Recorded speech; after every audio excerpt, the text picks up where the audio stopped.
Okay, so we'll start our lecture. So good afternoon, everyone. So in today's lecture, whether my voice is audible to everyone, let me know. Yes, sir. Yes, sir. Okay. So in today's lecture, we are going to start our first chapter. That is nothing but fluid statics. So in the last lecture, we have seen the syllabus related to the mechanics and fluid machine. So as we are knowing that there are total 8 chapters. So in the first section, there are 4 chapters and second section 4 chapters. So out of that first session, whatever 4 chapters are there, out of that first 3 chapters are related to the various branches of fluid mechanics. That means there are basically 3 branches of fluid mechanics. First one is called as a fluid statics, second one is called as a fluid kinematics, and third one is nothing but the fluid dynamics. And whatever our chapter number 1, 2, and 3 are there, so all the 3 chapters, that means first 3 chapters are related to the various branches of fluid mechanics. So in the previous lecture, we have also seen the definition of fluid or definition of mechanics, and after that the definition of meaning of fluid mechanics. So fluid mechanics is nothing but, that means whatever this complete our entire subject is there. In this entire subject, what we are going to learn? We are going to learn related to the various forces which are acting by the fluid on a body and its behavior when that body is in the condition of rest condition or in motion condition. My voice is breaking. Error. Now whether voice is clear, kindly reply whether my voice is clear. Yes, sir. Hello. Okay. So here, whatever first Yes, chapter sir. is there, Now that is clear. nothing but the, okay. So whatever first chapter is there, that first chapter is completely related with the fluid statics. That is nothing but the first branch of or first division of the fluid mechanics. The syllabus which we are going to study under this chapter, that is nothing but syllabus of chapter number 1, fluid statics. So here we have to see what is meant by center of pressure. Then we have to see the derivation related to the total pressure forces which are acting on the immersed surfaces. So that immersed surfaces we are going to keep as a horizontal surface, vertical surface, and inclined surface. Then we are going to see the principle of buoyancy. Then after that we are going to see the Archimedes principle. Then we have to find out or we have to see the condition of equilibrium for submerged and floating bodies. Then we have to discuss related to the stability, metacenter, and metacentric height. So this is all about the syllabus. So in the last lecture, I have told you that you have to prepare one separate notebook. So have you prepared that notebook? Yes or no? Yes or no? Because whatever this entire subject is there, so this entire subject is consisting of basic knowledge or uh, basic principles or theoretical subject, as well as derivation part is also there, as well as numerical part is also there. So only by listening the or by observing the PPT, you will not get anything. So along with while listening the lecture, you have to write down or you have to note down some of the important point also. So this is the points which we are going to study under this chapter. So assignment number 1.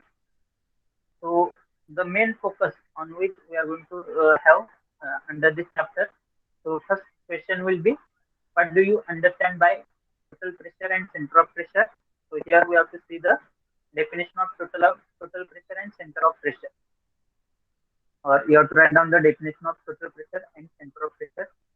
Then second question is, derive an expression for force exerted on a submerged vertical plane surface by the static liquid and locate the position of center of pressure. So there is one separate derivation, that is uh, force acting on a vertical plane surface and position of center of pressure. So that entire derivation you have to write under this second question. So this question is asked many times for the university exam for 6 or 7 marks. Second question. Then third question is, derive an expression for depth of center of pressure from free surface of liquid of an inclined plane surface another derivation. So that derivation is nothing but force exerted on an inclined plane surface in a static fluid. Then next question is define the term of buoyancy and center of buoyancy. Then next one is explain the term of metacenter and metacentric height. Then next question is with the help of neat sketches, explain the condition of equilibrium for floating and submerged bodies. So this is nothing but your assignment number 1.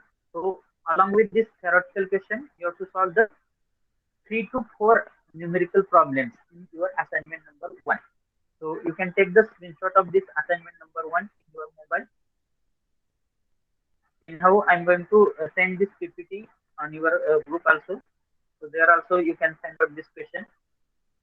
But you can take the screenshot of this assignment number 1 in your mobile.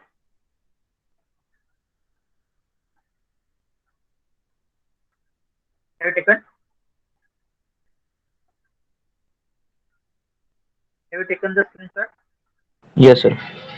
Yes, sir. Okay. Okay. No.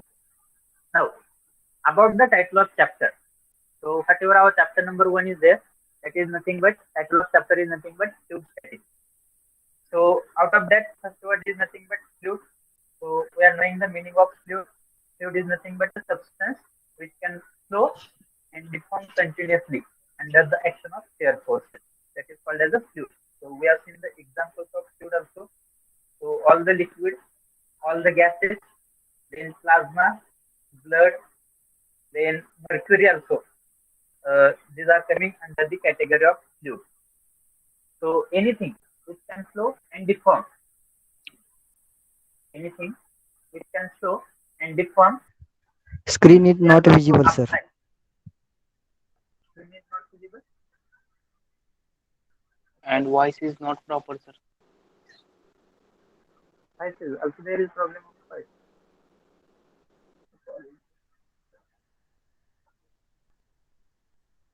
Wait for 1 minute.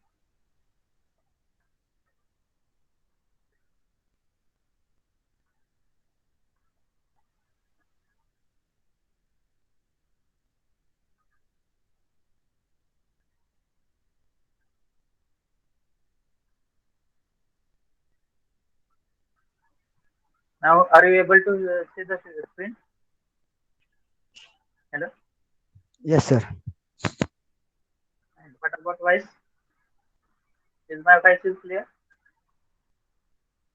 Or still there is problem of voice? Voice is not properly audible, sir. Wait for 1 minute.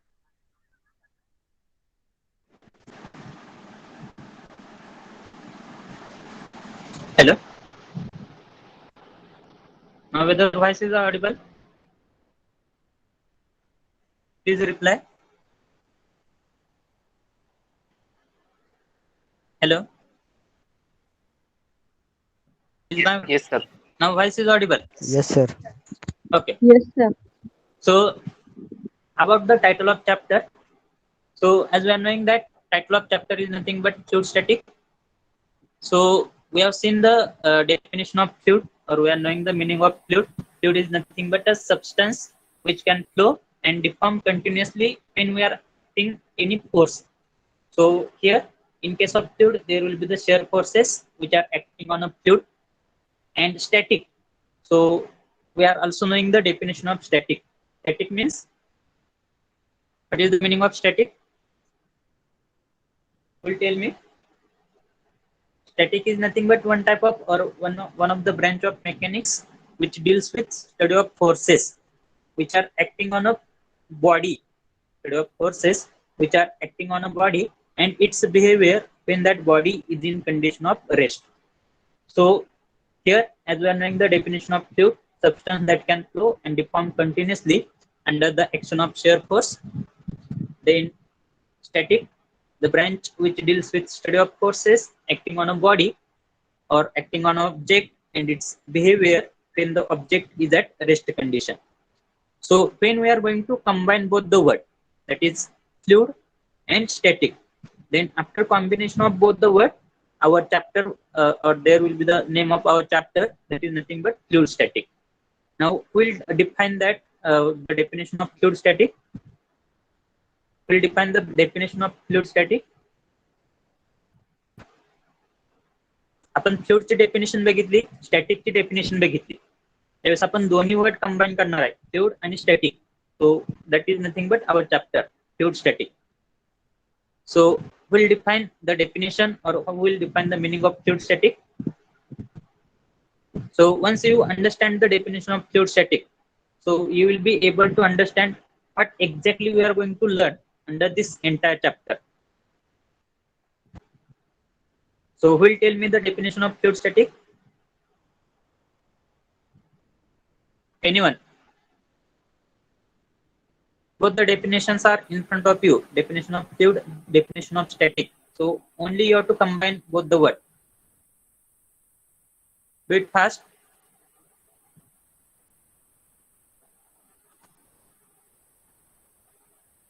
Whether my voice is audible? Hello?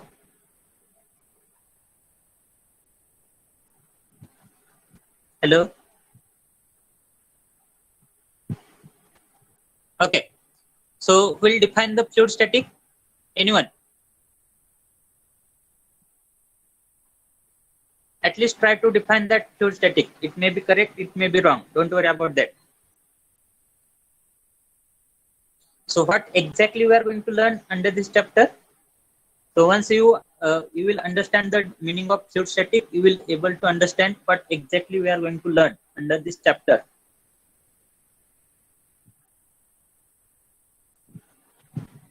You are knowing the meaning of fluid, you are knowing the meaning of static. Combine both the words and tell me the meaning of fluid static.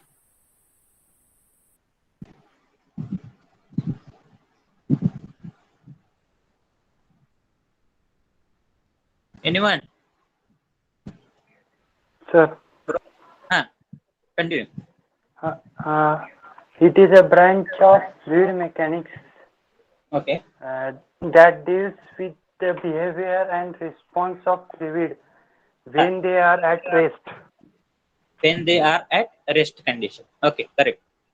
So here, if you combine both the definition, that is branch of here, in the definition of static, if you are going to replace the word object by fluid, if you are going to replace the word object by fluid, then that will be the definition of fluid mechanics or fluid static. So fluid static is nothing but the branch of mechanics or fluid mechanics which deals with study of forces acting on a object instead of object acting on a fluid and its behavior when that fluid is in the rest condition. That means whatever our complete or entire focus in this chapter will be there, that will be nothing but finding out the forces or finding out the behavior of the fluid, or finding out the behavior of object which is inserted inside a static fluid. That means if you take one example here, what you are observing here, now whatever picture you are observing, what you are observing here, what is this? Can anyone tell me?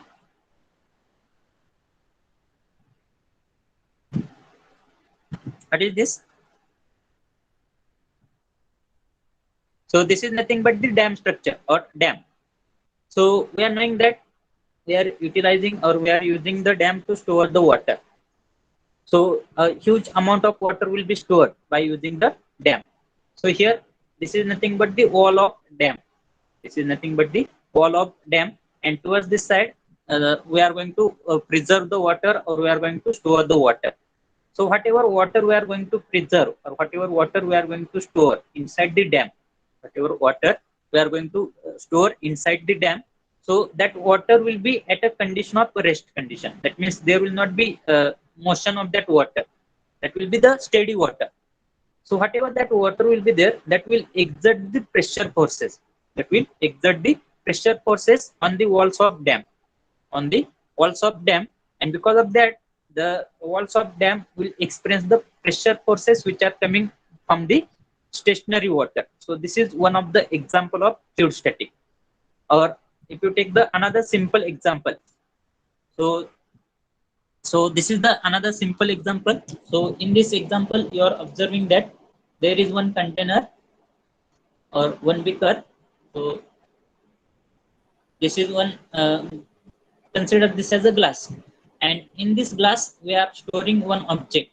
So in this glass there is a water, so that water will be in stationary condition. This is the stationary water, and inside that water there is one object. So as we have immersed that object inside the fluid, as we have immersed that object inside the fluid or inside the water, so whatever this water will be there, surrounding water will be there, that will act the pressure forces, or that will act the forces on this object which is inserted inside that water. So here we have to study, the behavioral characteristic of this object which is inserted inside that static fluid. That means we have to study which are the pressure forces, or what are which are the forces which are acting on that stationary object when we are inserting inside the stationary fluid. So here you might be getting the central, or you might be getting the idea that whatever this entire chapter number 1 will be there. So in the entire chapter number 1, whatever fluid we are going to consider, that fluid will be in a stationary condition.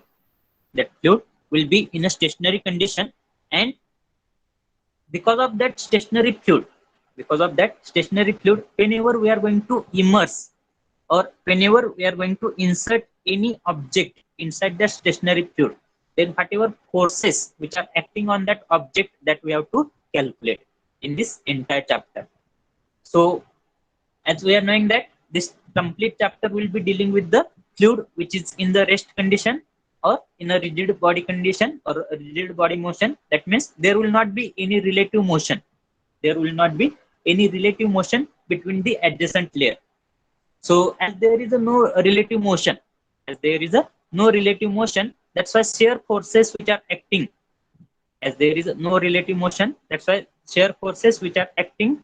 because of this fluid will be equal to 0. And here whatever forces will be acting inside the or on the object, that will be mainly because of pressure forces. So here we have to find out the various pressure forces which are acting on that fluid. Now, what is meant by pressure?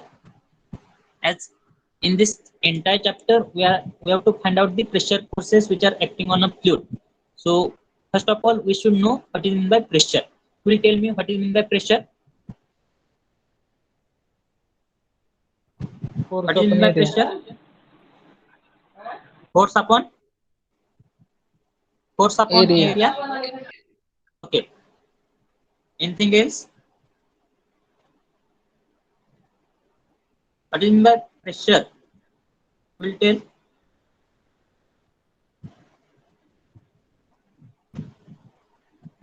Wait first.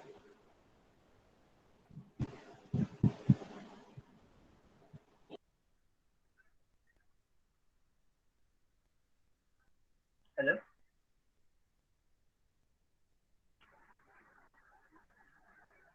Okay. What is the unit of stress? Sorry. What is the unit of pressure?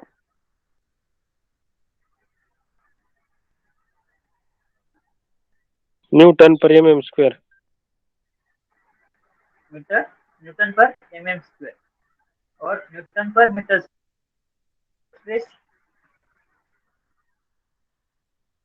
लागेगा तुम्ही form मध्ये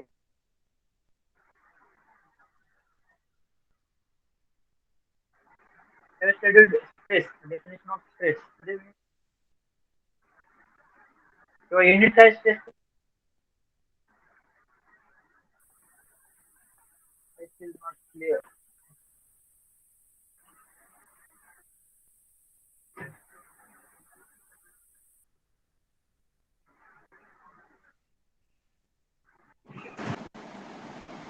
Yep.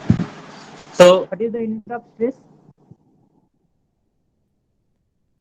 Hello. Sir, voice is not clear. Okay. Sir, Now voice whether is not it is proper. now it is clear. Yes or no?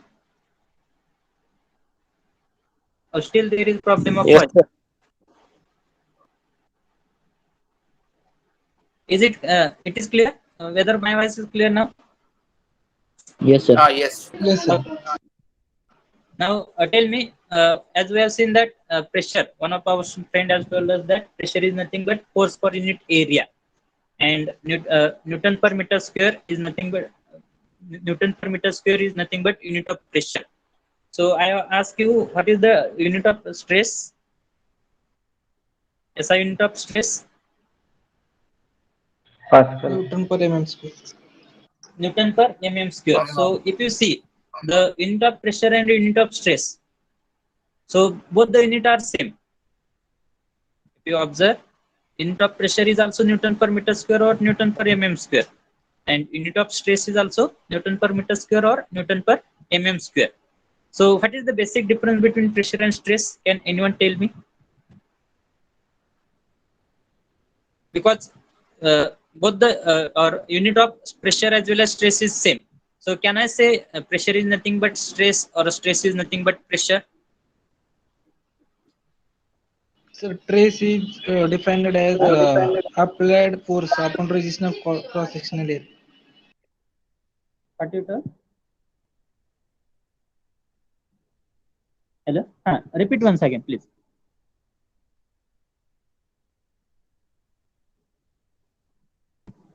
Hello?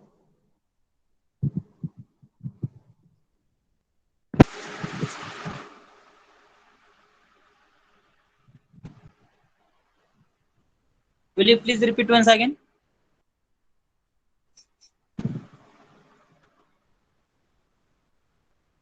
Trace is defined as resistance area, applied force per unit resistance of cross sectional area.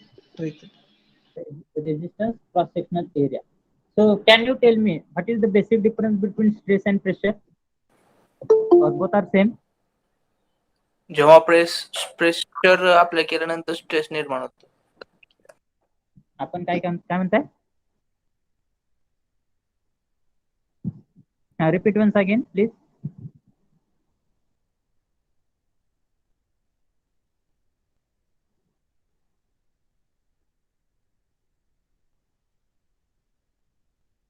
So what is the basic difference between stress and pressure? Stress हे internal relative force आहे आणि pressure हे आपण apply करतो. Oh, correct. So whatever stress is quantity or stress unit is there. Sorry, stress is there. So that will be generated inside the body, and whatever pressure is there, that pressure will be exerted on a, or that is nothing but external force which is applied on a body. That is called as a pressure. And stress is nothing but internal resisting force which is generated because of applied pressure or because of applied force. So here, if you are going to see here, again we are going to consider the same example. Here we are having one glass, and inside that glass we are having water. So whatever that water will be there, so that water will exert the pressure force. That water will exert the force on a body or on a surface of that glass. And if you are going to consider this as nothing but delta A is nothing but cross sectional area, and delta F is nothing but pressure force which is acting, or force which is acting on that cross sectional area dA, then here pressure is nothing but force per unit area. So definition of pressure is defined as normal force exerted by fluid per unit area. So always you have to keep in mind that whatever force which is being exerted, that will be always perpendicular to the surface. So force which is being exerted, that will be always perpendicular to the surface. So here pressure P is nothing but force per unit area, that is nothing but F upon A. So there are various unit of pressure. So SI unit of pressure is nothing but Newton per meter square. SI unit of pressure is nothing but Newton per meter square. That is also called as a Pascal. And CGS unit of pressure is nothing but Dyne per centimeter square. So apart from this SI and CGS unit, the commonly used unit of pressure is nothing but kilopascal. So as I have told you that 1 Pascal is nothing but 1 Newton per meter square. 1 Pascal is nothing but 1 Newton per meter square. So kilopascal. 1 kilopascal is nothing but 10 raised to 3 Newton per meter square, or 1000 Newton per meter square. And another commonly used unit is nothing but bar. Another commonly used unit is nothing but bar. So 1 bar is nothing but 10 raised to 5 Newton per meter square. That is the conversion of bar in terms of Newton per meter square. Or here 1 bar is nothing but 10 raised to 5 Pascal also. And in terms of kilopascal, 1 bar is nothing but 100 kilopascal. So these are the various units of pressure. Now here in this entire subject, we have to consider the fluid pressure, or we have to resemble with the fluid pressure. So fluid pressure is nothing but pressure force which is acting because of the fluid. So pressure exerted by fluid, that will be called as a fluid pressure. And here in a static fluid, that means whenever that fluid will be in a steady condition, or whenever that fluid will be stationary, so the pressure force which is acting because of that stationary fluid will be mainly because of its own weight, that will be called as a fluid pressure. And we are knowing that the direction of pressure force is always normal to the surface on which it acts.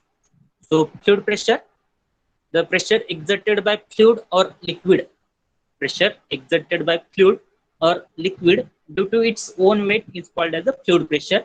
And the direction of fluid pressure is always normal to the surface of that fluid on which it acts. Second definition we have to see, that is nothing but pressure intensity. So pressure intensity and pressure both are same quantity. So pressure intensity is nothing but intensity of pressure. Pressure intensity is nothing but intensity of pressure force which is acting on a unit area. So if you see the definition of pressure and if you see the definition of intensity of pressure, both the definition are same, that is force per unit area. So don't confuse, pressure is nothing but pressure intensity. Now related to this static fluid, there is one important law that is called as a Pascal's law. Related to this hydrostatic fluid or static fluid, there is one law that is called as a Pascal's law. That is that Pascal's law is also called as a force multiplication law. Pascal's law is also called as a force multiplication law, and this Pascal's law is only applicable for the static fluid. So whether anyone knows the Pascal's law, whether you are knowing the Pascal's law or statement of Pascal's law? Can anyone tell me the statement of Pascal's law, or where we are applying that Pascal's law? Can anyone tell me the applications of Pascal's law also? See, we have not yet started our chapter number 1, because chapter number 1 will be starting from total pressure or total pressure force. So whatever basic is required to proceed further before starting of our chapter number 1, that we are covering now. So can anyone tell me what is the statement of Pascal's law, or where we are applying that Pascal's law?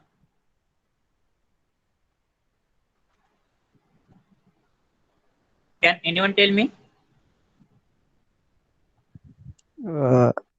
Yes, sir. Yeah.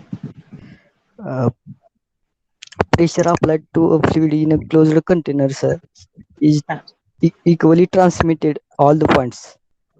Is equally transmitted in all the points. Very good. So what are the where we are applying this Pascal's law? Hydraulic jack. Hydraulic jack, then hydraulic crane, then hydraulic press machine, hydraulic pump, air compressor. So whenever air compressor, we are not using that, applying that Pascal's law in the air compressor. So wherever we require to multiply the force, that means by application of smaller force, where we require the larger force. By application of smaller force, where we require the larger force, there we are using the Pascal's law. So for the better understanding of Pascal's law, consider we are having one container. This is closed container.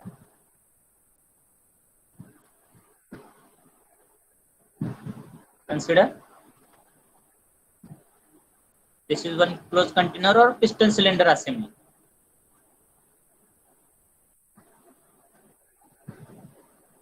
And here this is the piston, and here inside this piston cylinder assembly we are having the static fluid.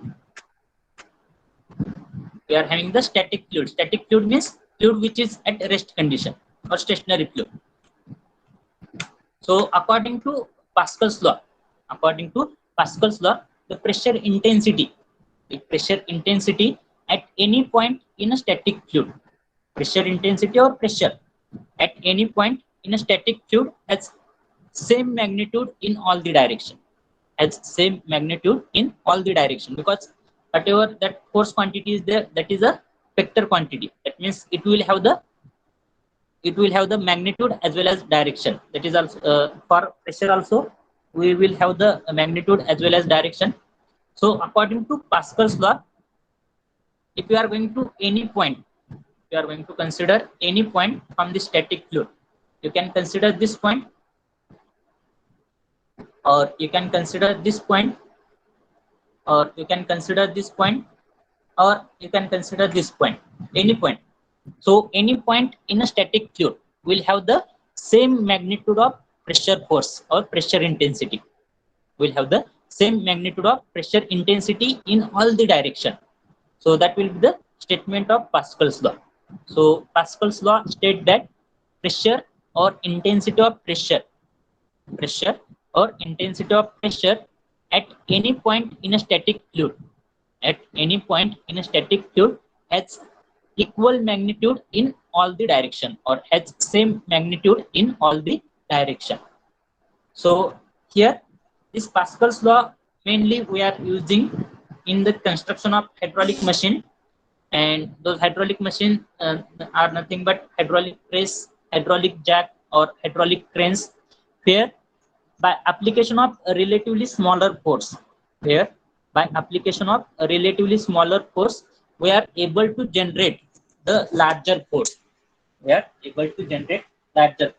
Now, how we are able to generate the larger force? By application of smaller force. So for that purpose, consider we are having two piston cylinder assembly. Suppose this is our first piston cylinder assembly.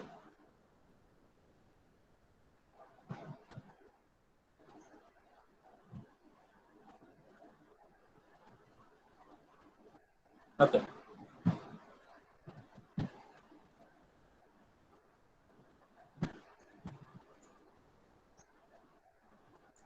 Suppose it is having the cross-sectional area as a A1. This is having the cross-sectional area as a A1, small or A1, and here we are applying the force as a F1.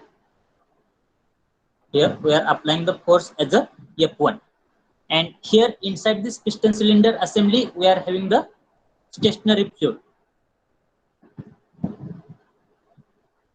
Suppose here we are having the stationary fluid. Now, this first piston cylinder assembly is connected with the another piston cylinder assembly. We are connecting this piston cylinder assembly with the help of another piston cylinder assembly. Suppose now whatever second piston cylinder assembly is there, that is bigger one, and we are connecting this first piston cylinder assembly with the help of second piston cylinder assembly.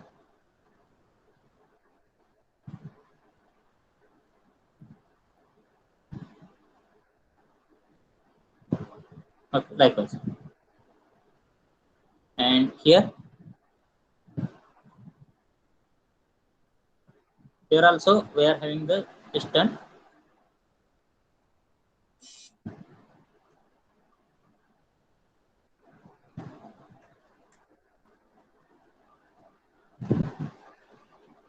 And suppose here we are generating the, or here we are developing the pressure force F2. So there is a development of pressure force F2. And here if we are considering, here we are having the cross-sectional area as A2. As we are knowing that A2, cross-sectional area A2 is bigger than cross-sectional area A1. and here inside both the cylinder we are having the stationary fluid.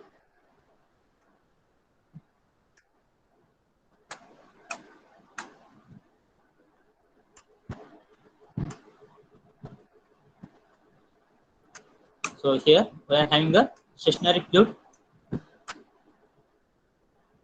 So whatever fluid is confined under both the piston cylinder assembly, or because of this both the piston cylinder assembly, that fluid is a stationary fluid. So Pascal's law will be applicable for this stationary fluid. Pascal's law will be applicable to this stationary fluid. So according to Pascal's law, or according to the statement of Pascal's law, the pressure intensity at any point in a stationary fluid will always have the same value of, or is always have the same magnitude in all the direction. That means if you are going to consider any point, inside this stationary fluid, कोणताही एक point consider करा त्या stationery fluid मध्ये, त्या पॉइंटला काय असणार आहे, सेम व्हॅल्यू ऑफ, और that will have the intensity of pressure, or pressure intensity value will have the same magnitude in all the direction. म्हणजे कोणतेही दोन पॉइंट कन्सिडर केले किंवा कोणताही पॉइंट कन्सिडर केला त्या कन्फाईन स्पेस मध्ये, तर कोणत्याही पॉइंटचं प्रेशरची व्हॅल्यू काय असणार आहे, सेम असणार आहे. Now here in this cylinder 1, as we are applying the pressure force as a F1 and we are applying it on a cross sectional area A1. So या ठिकाणची जी काय प्रेशरची व्हॅल्यू येणार आहे, प्रेशरची व्हॅल्यू P1 ची जी काय value येणार आहे ती काय येणार आहे, F1/A1 येणार आहे. F1/A1 येणार आहे. F1/A1 येणार आहे. ते म्हणजे झालं तुमचं P1.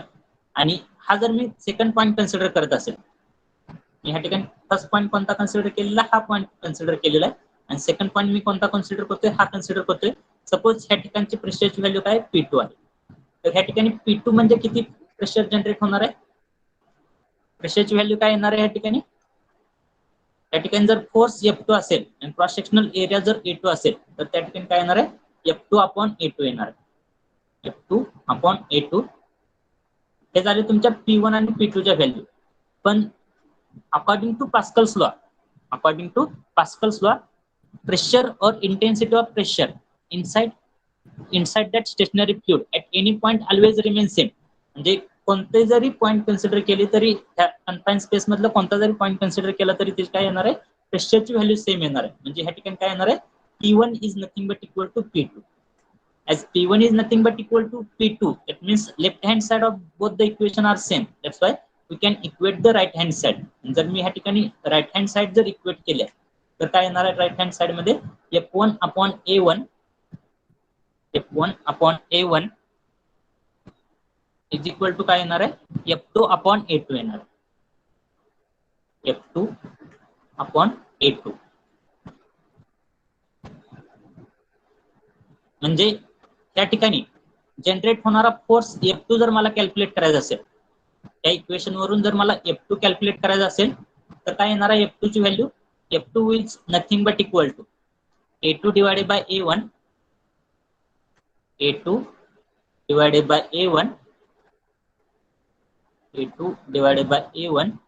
into F1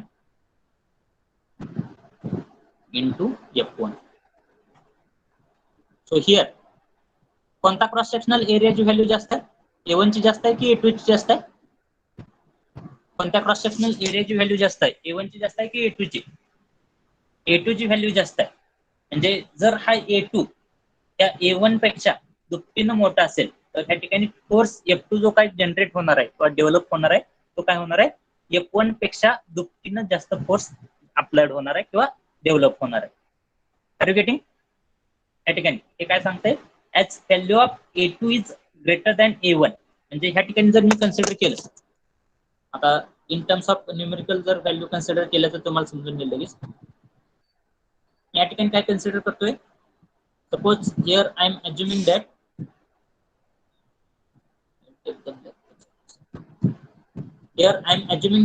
here 50 Newton force is being generated.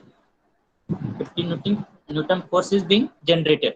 ह्या ठिकाणी जो काही एरिया आहे क्रॉस सेक्शनल एरिया तो आहे समजा 1 metre square 1 metre square cross sectional area आहे आणि त्यावरती आपण काय करतो 50 न्यूटन फोर्स अप्लाइड करतो आणि हा जो काय A2 एरिया जो आहे A2 एरिया आहे suppose 5 metre square area A2 काय आहे 5 मीटर स्क्वेअर आहे then by using the Pascal's law how much force will be generated Pascal's लॉचा यूज केल्यानंतर फोर्स F2 किती जनरेट होणार आहे या ठिकाणी सेकंड सिलेंडरला किती होईल जनरेट त्या एक्झाम्पल मध्ये as F2 is equal to A2 divided by A1 into F1 A2 ची व्हॅल्यू किती A2 ची व्हॅल्यू किती 5 मीटर स्क्वेअर A1 ची व्हॅल्यू किती 1 metre square so F1 is nothing but 50 newton तर F2 किती जनरेट होणार आहे what will be the value 250 Newton per meter square. how much 250 meter 250. square 250 Newton per meter square or only Newton because area unit will get cancelled so 250 Newton force will be generated that means by application of 50 Newton force by using the Pascal's law by application of 50 Newton force you are able to generate 250 Newton force at the another end so the same principle is being used in the hydraulic jack hydraulic crane as well as hydraulic machine whatever JCB or moving equipments are there so there also the same Pascal's law is being used that means by applying the relatively smaller force by application of a relatively smaller force larger force is being generated so this is called as a Pascal's law so same example here we are having the first piston cylinder assembly which is having the cross sectional area as a A1 this is nothing but cross sectional area and force is nothing but F1 which is acting on this stationary fluid now this stationary fluid is confined inside first cylinder and second cylinder so this is the second cylinder which is having the relatively larger in size second cylinder is having a relatively larger in size so here second cylinder is having the cross sectional area as a A2 and here force F2 is being generated so according to Pascal's law or according to statement of Pascal's law any point inside this confined fluid will have the same value of pressure force or will have the same value of pressure intensity कोणत्याही दोन पॉइंटची pressure intensity value काय असणार आहे same असणार आहे that means P1 is nothing but equal to P2 P1 is nothing but equal to P2 so what is the meaning of P1 म्हणजे काय pressure force or pressure intensity inside the first cylinder so that value is nothing but F1 upon A1 आणि P2 म्हणजे काय असणार आहे F2 upon A2 because P2 is applicable for second cylinder so P2 is nothing but F2 upon A2 so here we will get the value of F2 will be equal to A2 divided by A1 into F1 and as value of A2 is greater here second cylinder चा area मोठा आहे as compared to first cylinder चा area that's why by application of a relatively smaller force we are able to generate the larger force so that is nothing but the Pascal's law have you understood the Pascal's law yes or no please reply Yes, sir. everyone have you understood the Pascal's law or statement of Pascal's law Yes, sir. okay now after this we have to study the concept of absolute pressure gauge pressure atmospheric pressure and vacuum pressure we have to study the concept of absolute pressure gauge pressure then atmospheric pressure and vacuum pressure because for measurement of pressure we require to understand or we require to know this quantity now can anyone tell me what is meant by atmospheric pressure can anyone tell me what is meant by atmospheric pressure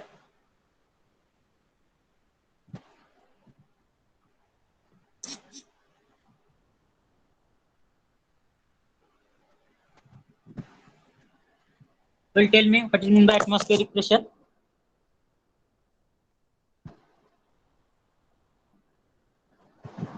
Above the vacuum absolute pressure.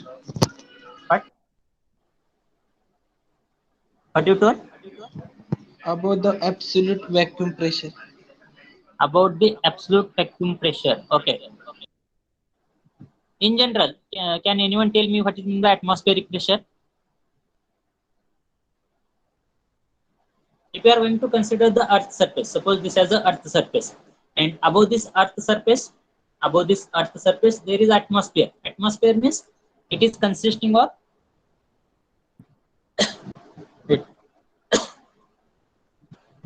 so above the Earth surface there is atmosphere. Atmosphere means it is consisting of matter. Matter means there are various things which are available or which are present above the Earth surface. So here, because of own weight of the atmosphere or atmospheric air, whatever pressure will be generated, त्या ठिकाणी atmosphere किंवा अर्थ सर्फेसच्या वरती काय असणार आहे, तुमच्याकडे काय असणार आहे, atmosphere म्हणजेच काय, एअर आहे. So here, because of own weight, whatever pressure will be generated, that will be called as the atmospheric pressure. So we have to see the correlationship between atmospheric pressure and gauge pressure. So for that purpose, consider. So here we are going to consider one line called as the absolute zero pressure line. Here I will draw absolute zero pressure line. Sorry, I have to draw the straight line.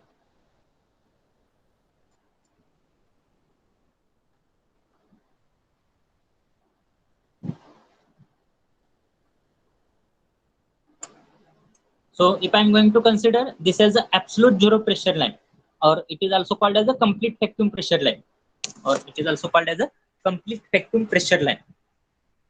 Absolute zero pressure line means here the pressure is, or value of pressure, absolute pressure value is 0.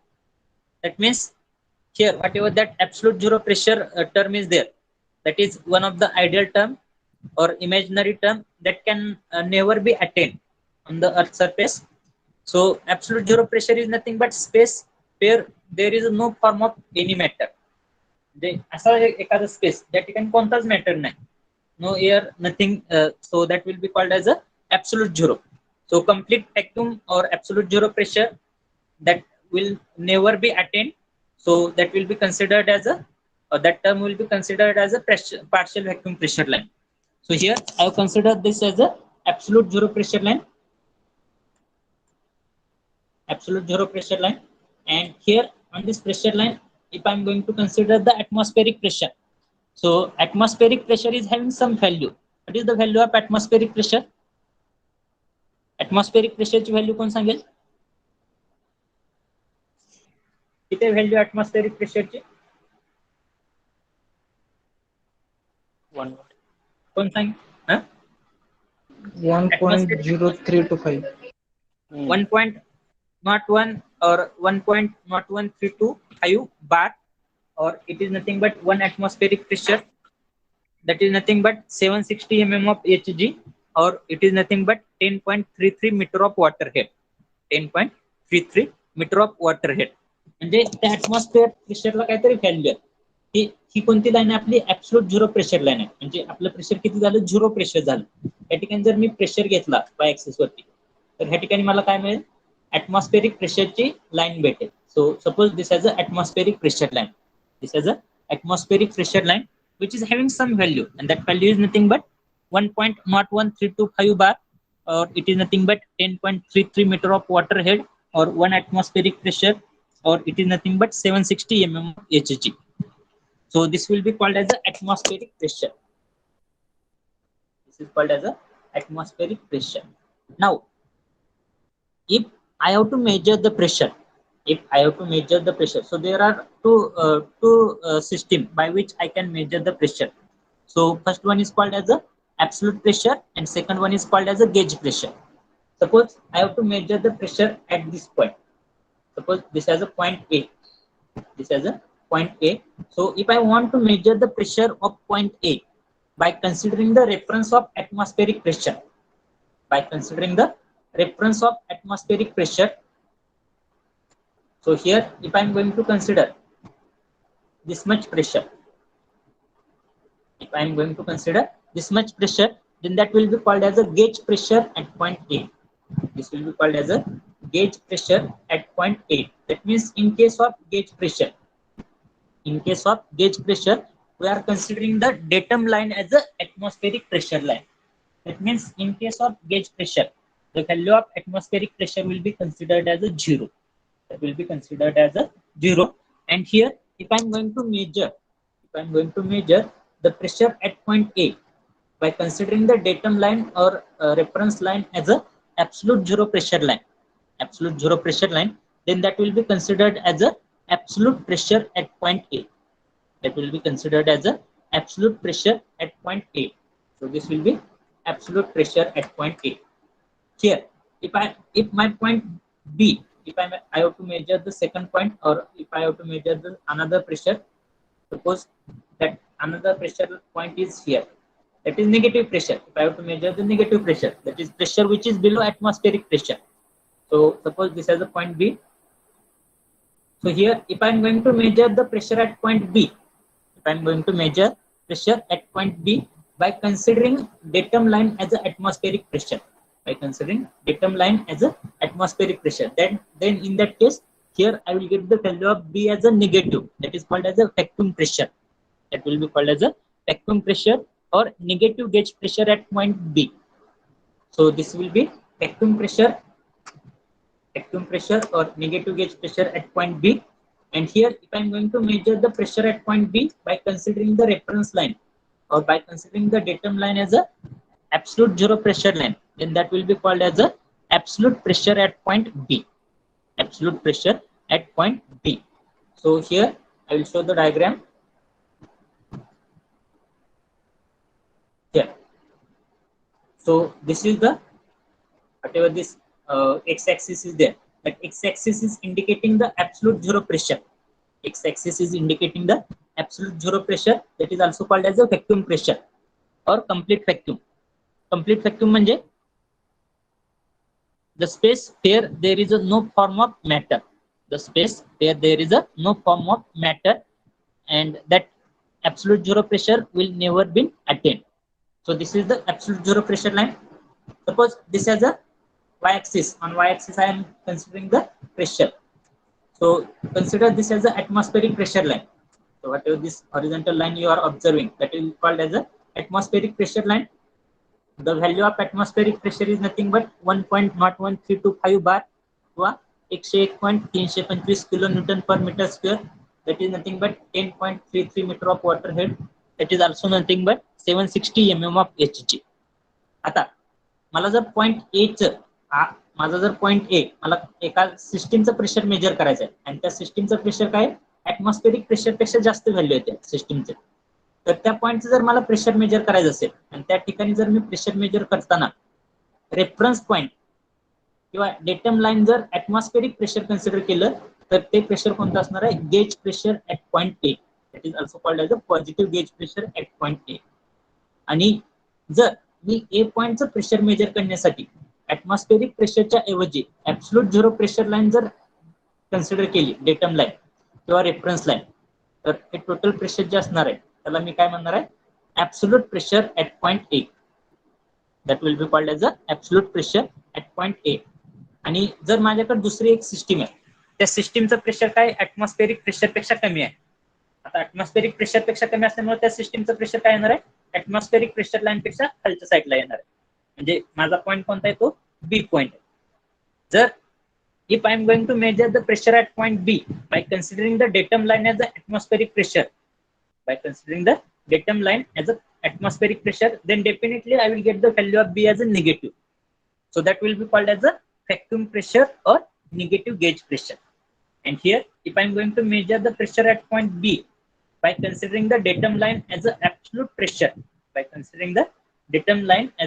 zero pressure line, then that will be called as a absolute pressure at point B. So here, atmospheric pressure is nothing but pressure which is exerted by atmosphere. Then gauge pressure is nothing but pressure which is measured by considering atmospheric pressure as a datum line. By considering atmospheric pressure as a datum line, so there will be positive gauge pressure as well as negative gauge pressure. So negative gauge pressure is called as a vacuum pressure also, which is less than atmospheric pressure, and absolute pressure is nothing but pressure which is measured by considering the datum line as the absolute zero pressure line. So here, if you see the correlation, so absolute pressure will be always equal to atmospheric pressure plus minus gauge pressure. Absolute pressure will be always equal to atmospheric pressure plus minus gauge pressure. So this is nothing but the concept of absolute pressure, gauge pressure, atmospheric pressure, and vacuum pressure. So now what is the time? Time is almost over. 433. So, okay, 4:30. So here we are going to stop our lecture, today's lecture. So I request you to write down the roll number in the chat box. I will take that as your attendance. So write down the roll number inside the chat box, and after writing the roll number inside the chat box, you can exit the meeting. Thank you.